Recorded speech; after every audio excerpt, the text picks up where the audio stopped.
with just over 10 minutes left. These teams now kind of picking up. We see Alumni top middle. Wondering if we're going to see Hysteria push towards top middle as well as Neighbor, but apparently he's got a call out that someone might be near him. Might have got spooked right there. Maybe heard a footstep behind him.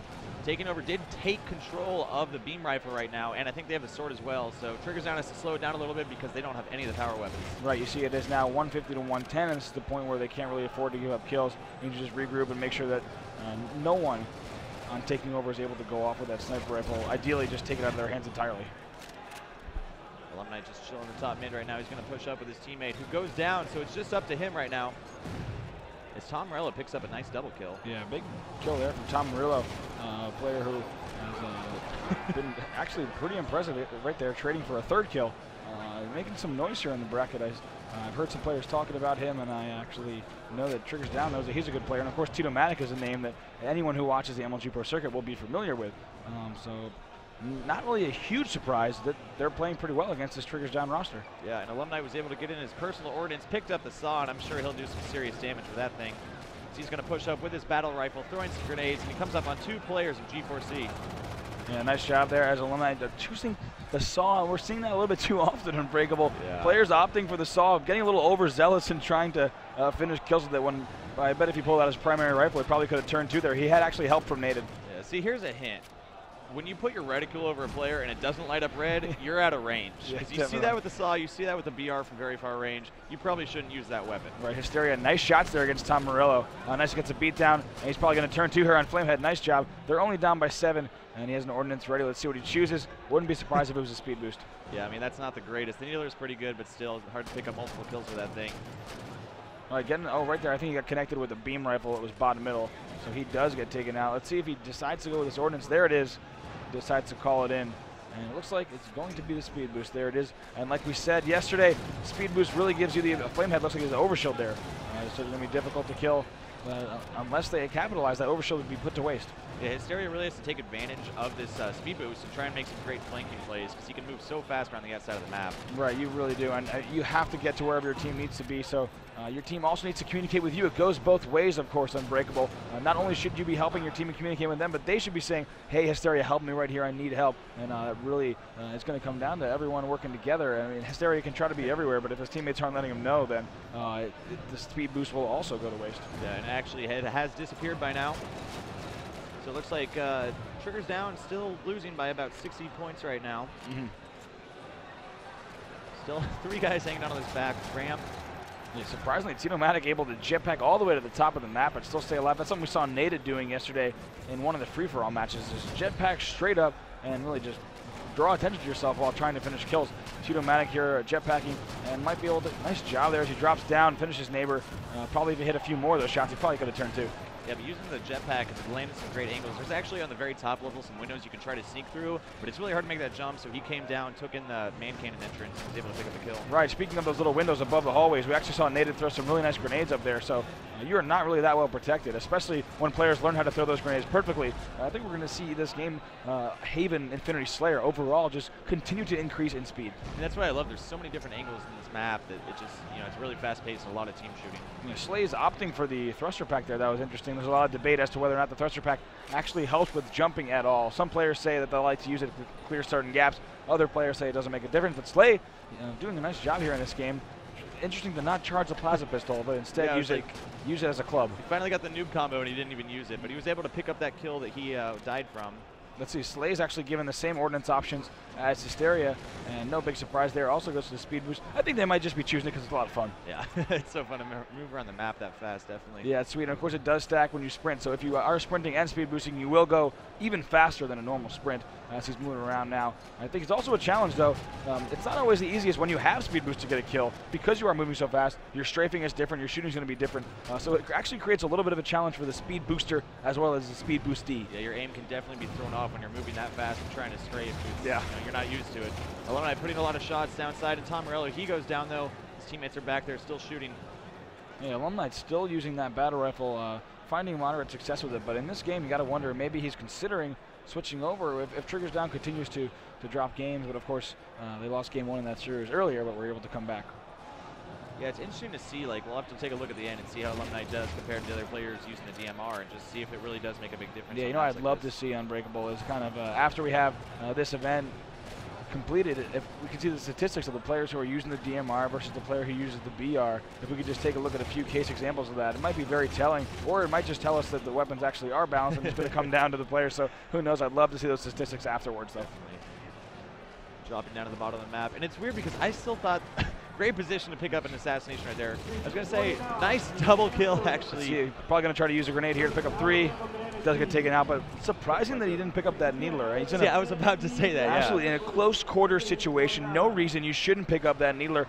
Players coming down the stairs, you can easily throw a few needles into them, and it's almost a guaranteed kill at that point. You know what? I think it is just the needler pretty much sucked in all the other Halo guns, and no one's actually used it in Halo 4, and people don't understand how good it is. Right, I think it definitely will be more popular, maybe even on Sunday, as players are playing against some of the best in the game. Nate did a nice job getting out of sword range, but he does get taken out anyway.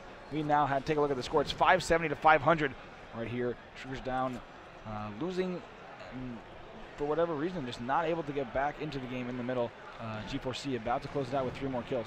Look at how much it's slowed down right now. Taking over, slowing it down a little bit. Flamehead staying in that hidden in the middle of the map, able to move in a great position, pick up what I thought should have been a double kill to finish the game, but it doesn't matter as they're able to close out game number 1. Yeah, take a look at that. Tito Maddox standing up. He is pumped with his team. They take out game 1. And of course, it's only a 3-game series here on Unbreakable, so that's going to be quite a bit of a difference. Our next 2 game types, for those of you at home watching, are going to be Solace CTF, and if we do force a game 3, it's going to be Abandon Infinity Slayer. Yeah, I mean, what can you say? It's hard to come back, keep your momentum going after you lose like that, but when it's only 1 more game and you're out of the series, you have to come back and bounce back and capture the flag game, which we'll be seeing next after a quick commercial break.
What's up, guys? Welcome back to Major League Gaming's Fall Championships, live from Dallas, Texas. Bravo, how are you, sir? I'm doing well. How are you? I'm fantastic. Yeah, we just checked out that game 1. G4C taking over, taking out Triggers down in a somewhat surprising Haven Infinity Slayer. Now, do you think their playstyle overall is going to do well in this next game with solid CTF? I think so. It seemed like they had really good teamwork and were able to take advantage of certain positions. So I feel like that'll carry very well for them, especially in a capture the flag game. I kind of feel like Triggers Down kind of beat themselves that match. Obviously, very skilled players who were just unable to convert on a lot of chances. Had a few players who had a few nice plays that we saw, and overall solid positioning, but they just got down in the middle of the game and they never could get back in it. So of course, both teams are not going to want to concede a cap early. Definitely. Now we're going to start off on Nated's point of view from Triggers Down. See if they'll be able to bounce back and tie it up 1-1 so we can go into the final game. Yeah, what I'm really looking forward to watching right here in Breakable is this opening strat on solid CTF. Of course, both teams are going to be able to sprint to their flag area and onto that top of the base, but Nated opting not to. He goes ahead and goes down the left lane instead of doing what we've usually seen is a battle between the snipers. This is what we talked about last time we were casting up here, that a lot of people just go up right for the platforms, but different strategies like this where Nate is able to go in and get a beautiful kill on Tito-Matic as he went in for the snipe. That is really across the map. He's all the way in his own back corner. Tito-Matic getting a little confident and trying to hit that. Look at Nate. He hasn't even left his base yet. He's afraid to push up. He's about to pick up his third kill. Nice job here. He's playing very well. And so that is the beauty about this map. There's so many lines of sight that you can literally just sit back on this rock and snipe or take out anybody going for the sniper. Yeah, Unbreakable, I played this match a few times, especially in the opening start to a solid CTF, and I've never seen anyone challenge from that far away, and they nailed those shots. And look at that again, so confident, actually coming behind the wall and just finishing Tom Morello before he goes behind that wall. Now picks up the sniper, and sniper in the hands of Nated, never a good thing for the enemy team. And Nated's shot's really on fire right now, picking up the body shot and able to pick up the kill, but he goes down. Sniper's available in the middle of the map now. Yeah, missed that by just an inch. You see Tito-Matic trying to jet back up to the flag, and Nated says, no way, you may not. And now Neighbor running this flag, as we see. He's kind of trying to move this, but of course Tito-Matic sees him on the screen, and Neighbor shooting the pistol a little bit fast as well. It's interesting now to see Triggers Down playing so aggressive right now. They really came in after that first loss, and we're like, you know what, we want to take this right now.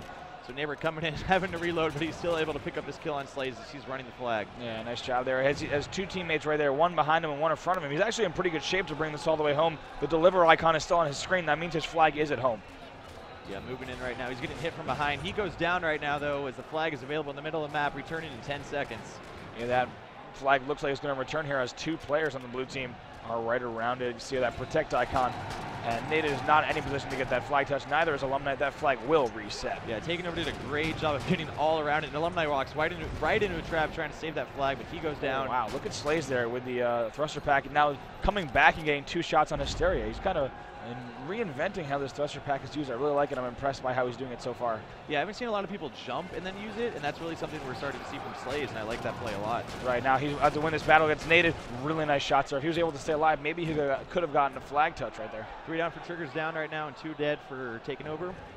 We're going to slow down a little bit. Now on board with Tito-Matic at his own base. And he's going to try to push out. He gets that flag defense award. You hear that on your screen, and push out. So really, it's a matter of where you want to push out. You have the left lane, the center, and the right lane. And after you do that, getting a flagpole is not easy. You really have to take out the enemy and control their flag area, just as we saw on a drift. And Tito hitting some shots up top, trying to take down Hysteria, who's up in that platform, but he's just shooting for anything. It's not really hitting anything, but you know.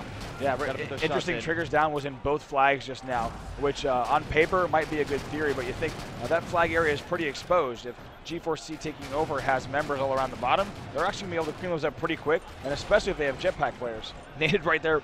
Awesome job, super confident in his ability to hit that flag. Melee just punching until he got the hit. He kind of like spun around and then punched him. And of course, it is a one-hit kill with the melee. Right now, he's running this across in his own left lane, trying to run this back. As you guys will notice on your screen, that bottom middle area is blocked off. If you guys have seen tours of this map online in different gameplay, everything in MLG gameplay is kept on the top level of the map to ensure quick map flow because we are only playing 4v4. G4C saying, nope, Nated put that flag down. As they snipe him in the head, the flag is still there, about to return. And yeah, Nated here. Let's see. Interesting. Maybe he'll go for the Needler. No. I just want it. I want someone to grab it. None of his players are deciding to pick up the Needler. But when the players do, I mean, we almost always see them get a kill with it. Yeah. But whatever, they don't care about us. They don't care. That's right. They have one thing on their mind. Whether it'll actually work or not is a different story. Now Native pulls his flag. He's got 3 teammates in this lane. It looks like he might be able to bring this back. Might meet someone right here, though. Of course, he does have a waypoint over his head. Sees the player in the middle, tries not to engage, and I think he's actually in a really good position. But Alumni did just get taken down. That means it's a 3v4. Yeah, it's very interesting because I've seen so many times when people pull out of the map, you get to the first half of the map totally untouched, and then this is where it all starts to happen. They get naded like that, right, and then they right go down. Here, and he's dead. And that flag will, but look at Hysteria right there, pokes out and just grabs the flag really quick. Look at Neighbor and Alumni both in position to